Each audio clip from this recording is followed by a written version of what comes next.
Fala, turma, tô aqui em Cascavel, oeste paranaense, vim para um evento de uma das nossas unidades franqueadas, como vocês sabem, são 220 unidades franqueadas, e uma das maiores fica aqui no oeste paranaense, na cidade de Cascavel, uma cidade bem legal, perto de Foz do Iguaçu, e eu tô gravando aqui no hotel esse vídeo para vocês, para falar um pouquinho, pegando esse tópico da volta do retorno do Bob Iger para Disney. Eu queria falar para vocês sobre o meu frame, dentro dos meus estudos e testes, qual que é o meu frame para um CEO, o que eu como CEO e o que eu observo, baseado em muito estudo e muita prática, que um CEO tem que ter em mente fazer. O manual do CEO. São 5 coisas que um CEO precisa ter. A gente viu aí o fracasso do atual CEO, atual CEO do Disney e o retorno do Bob Iger. Inclusive, as minhas bases são muito fortes em cima do próprio Bob Iger. Para mim, é um dos melhores CEOs da nossa geração. Então, qual que é a minha ideia, né? Primeiro item que um bom CEO tem que ter, é ter habilidades de investidor. Um CEO, ele é um venture capitalist. Ele está ali para alocar recursos em projetos lucrativos. Pensa assim, o CEO ele tem 2 opções. Ou ele vai focar em fazer o negócio rodar de maneira mais eficiente, ou ele vai alocar capital em coisas novas. Qual que tu acha que é mais importante? Alocar capital em coisas novas ou rodar um negócio de maneira mais eficiente? É alocar capital em coisas novas. Tem gente que acha que é rodar um negócio mais eficiente. Não é. CEO não é síndico. CEO é investidor. Síndico está mais para o COO. O investidor, o CEO é um investidor. Ele tem que fazer o negócio dar o próximo passo. Isso não é o mais comum. Né? O mais comum é o cara ser mais CEO na função de CEO, que não é a ideia. Óbvio que eventualmente a gente vai acabar tendo que meter a mão para rodar um negócio mais eficiente, mas esse não é o principal foco, tá? Então, por esse motivo, precisa ter essa habilidade de investidor, que muitas vezes não é comum, porque o que ele vai ter como opção? O que um CEO ali, o diretor executivo tocando negócio, ele tem de opção? Ele pode investir em novos projetos dentro da companhia, ele pode adquirir outros negócios, ele pode distribuir dividendos, ele pode pagar dívidas, ou ele pode recomprar ações. Quais que são as menos interessantes aqui? Distribuir dividendos e pagar dívida. Porque em muitos lugares até do mundo, né, distribuir dividendos implica em mais impostos para os acionistas. Não é o que os acionistas querem, eles querem que o negócio cresça com o mínimo de imposto possível. Então, isso aqui não é interessante. Dívida, pagar dívida, antecipar dívida, não é tão interessante, porque normalmente as dívidas são baratas, em comparação ao upside que a gente consegue ter de investir em projetos mais lucrativos dentro da companhia, ou expandir projetos da companhia, comprar outras empresas ou recomprar ações. Para empresas de capital aberto ou próprias empresas que têm partnership, são SA, sociedades de ações como a V4, existem recursos e possibilidades de você recomprar uma ação no mercado ou de algum sócio do partnership por metade do preço que ela vale no mercado. Eu já fiz isso, já recomprei sócio pela condição que eu consegui no momento e acordos que a gente tem por 1/3 do que eu conseguia vender essa ação no mercado. Então tu tem o que a gente chama até de arbitragem de EBITDA. Isso também rola no primeiro item, que é comprar, no segundo item, né, que é comprar outras empresas. Pensa que muitas empresas, elas conseguem, principalmente empresas de capital aberto, já tem uma validação, comprar uma empresa por 3 vezes EBITDA, por exemplo, só que a empresa que está comprando vale 6, 10 vezes EBITDA no mercado. Só o fato dela trazer esse EBITDA para dentro, ela já tem um upside, porque ela é tradeada no mercado a um múltiplo maior. Então isso é muito growth, turma, isso é muito growth. Para vocês terem uma noção, um dos CEOs que eu estudei nessas literaturas, que eu vou colocar na descrição aqui para vocês, ele começou lá décadas atrás, nos anos 70, 80, a comprar uma empresa. Ele era uma empresa de telco, telecomunicações nos Estados Unidos, e foi lá e comprou a empresa por $10 milhões via dívida. E aí, ele achou legal esse negócio de comprar a empresa, ele sacou isso. E aí ele foi lá e levantou uma grana com Warren Buffett, $100 milhões. Começou o playbook de comprar a empresa, expandir via aquisição. Essa empresa terminou sendo comprada por mais de $1 bilhão por quem? Pela Disney. E sabe quem trabalhava nessa empresa? Bob Iger, o atual, retornando, CEO da Disney. O que o novo CEO da Disney fez quando o Bob Iger estava nessa empresa que foi adquirida? O que ele fez quando ele virou CEO, depois na carreira dele ali da Disney? Comprou Marvel, comprou Lucasfilm, comprou Pixar, investiu em novos projetos da companhia, como abrir um novo parque na China, investir na Europa.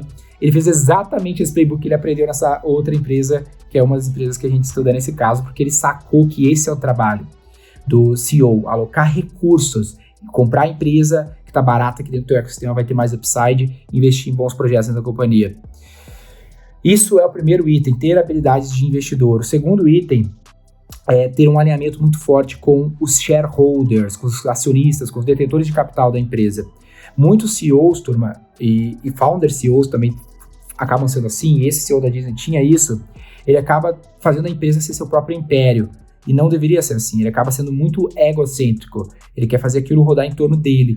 Ele não é esse cara, ele não deveria ser esse cara, ele deveria ser um servidor dos shareholders, ele deveria estar alinhado com os interesses dos caras, não tá fazendo aquilo ali para construir o seu impériozinho. Não deveria ser assim. Eu, por exemplo, a V4, com 250 colaboradores na matriz, eu não tenho sala, eu trabalho no meio da galera, porque isso é mais eficiente no meu ponto de vista como um cara que trabalha para os acionistas. Eu sou um deles, mas também trabalho para outros. E esse é um item dentro desse item, que é CEO tem que ser acionista. Se o CEO não tem ações, não faz muito sentido, ele não está alinhado, né, sendo que o item é alinhamento com os acionistas. Óbvio que muitos de vocês que veem esse vídeo são founders, então já são acionistas por natureza, mas aqui eu estendo a um outro item na minha experiência, que é não pode ter side job, não pode ter outros negócios. O teu trabalho é tocar o teu único negócio. O trabalho que tu é CEO, está no cargo mais importante da companhia. Dezenas, centenas, milhares de pessoas dependem da sua tomada de decisão. Não pode ter outro trampo, não pode ter side job, não pode ter outros negócios. Eu faço muito isso, eu não tenho outros negócios, eu não tenho side job, dividendo de livro, royalties de livro, palestras que eu faço, curso que eu dou para o Grupo Primo, para o G4, todo o dinheiro que eu recebo disso cai na conta da V4, eu não ganho mais nenhum centavo no curto prazo por isso, porque é um trabalho que eu estou fazendo pela empresa que eu sou CEO. Então isso é muito importante, tá?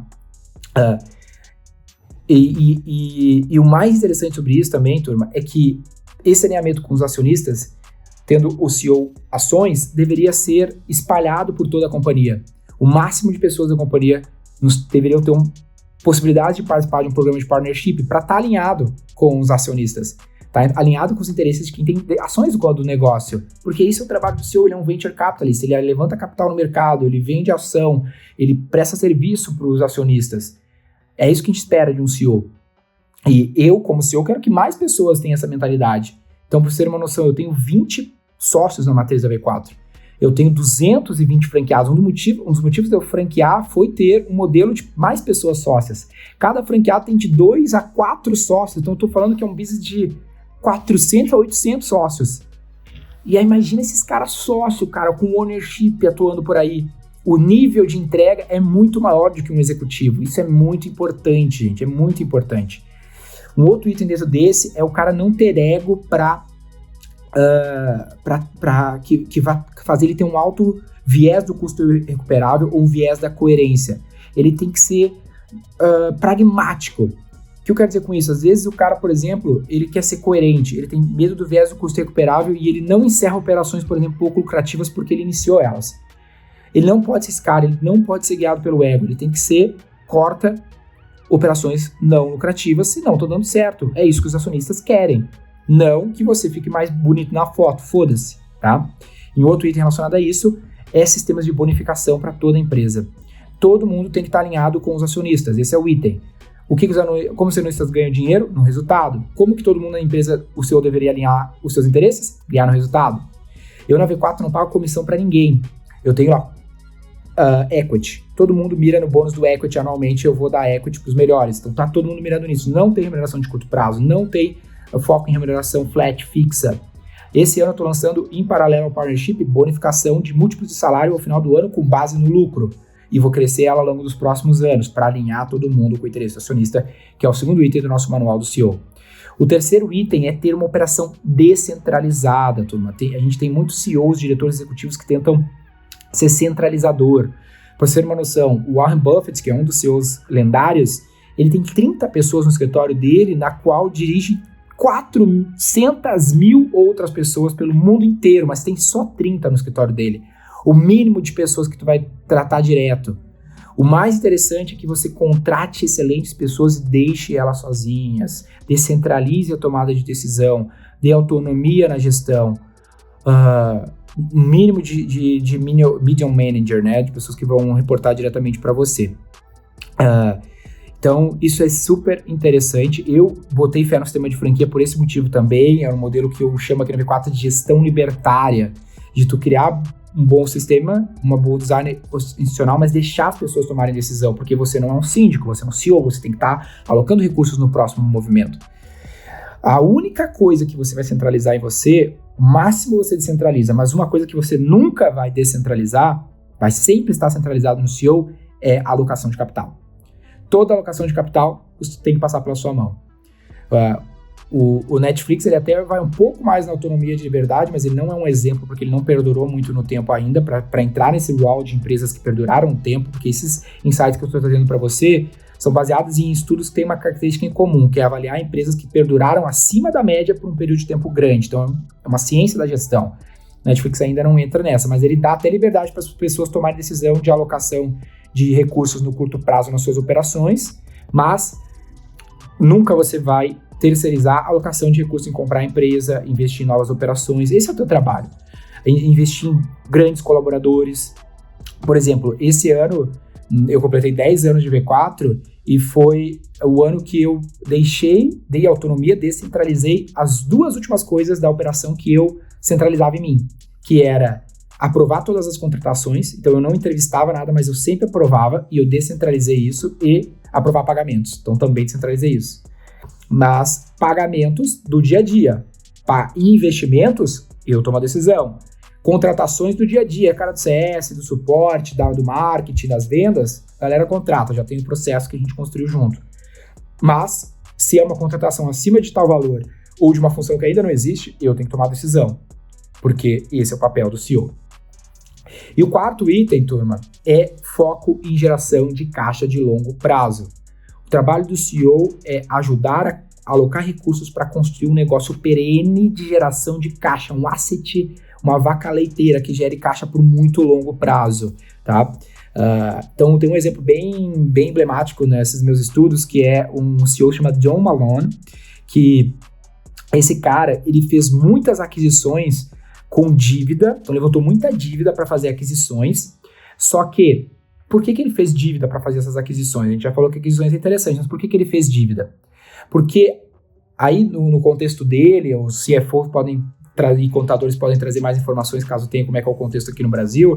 Eu ainda não fiz muitos desse gênero para poder trazer detalhes, mas mais ou menos a realidade é a seguinte: uma aquisição no balanço, ela entra de uma forma que, no contexto dos Estados Unidos lá, que abate impostos. Então, quando ele fazia essa aquisição, levantava dívida para viabilizar a aquisição, só que a forma como essa aquisição entra no balanço descontava impostos.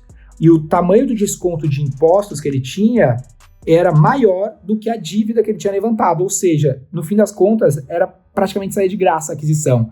Então, isso é uma puta manobra eficiente focada em geração de caixa. Isso é muito interessante. Esse é o trabalho do CEO, criar valor para os acionistas que investem na companhia.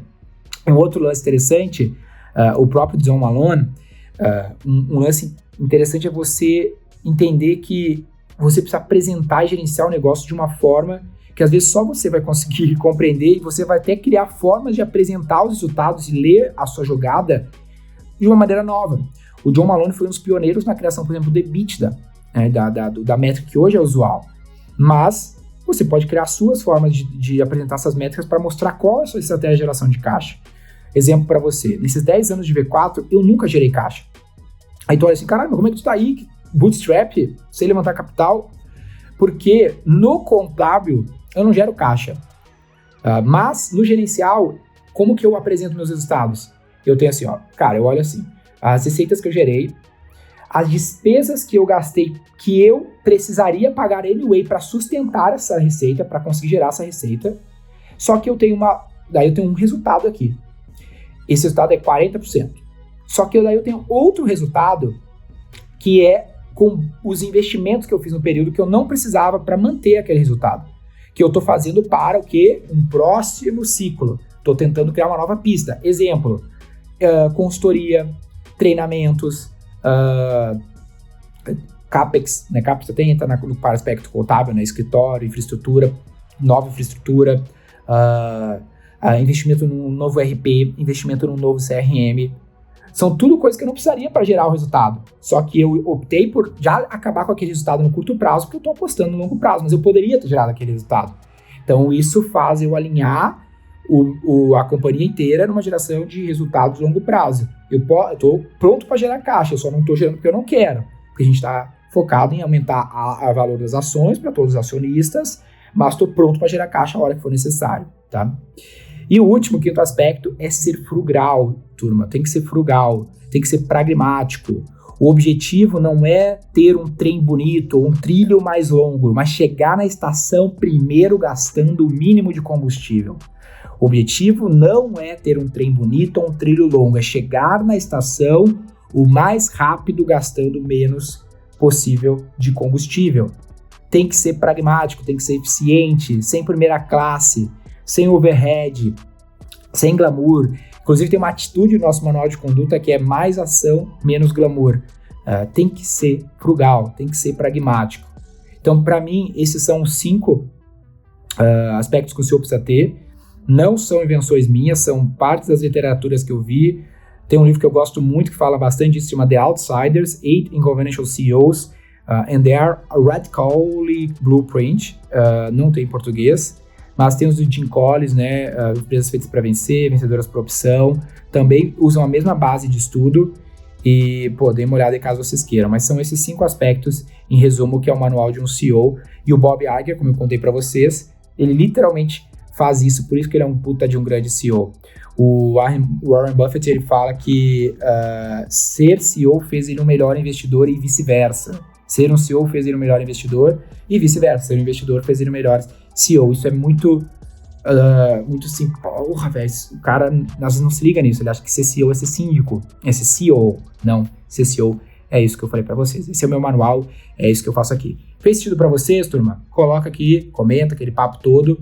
Talvez você não seja o CEO, mas você viu, putz, faz sentido, manda pro teu CEO, pode ser que ajude ele a refletir aí. E eu sei que esse vídeo não vai alcançar muita gente, porque não é muita gente que quer ser CEO, infelizmente, nem muita gente quer. Mas saiu uma reflexão bem interessante, tá? Se te ajudou, comenta aqui pra mim saber se tá valendo a pena. Valeu!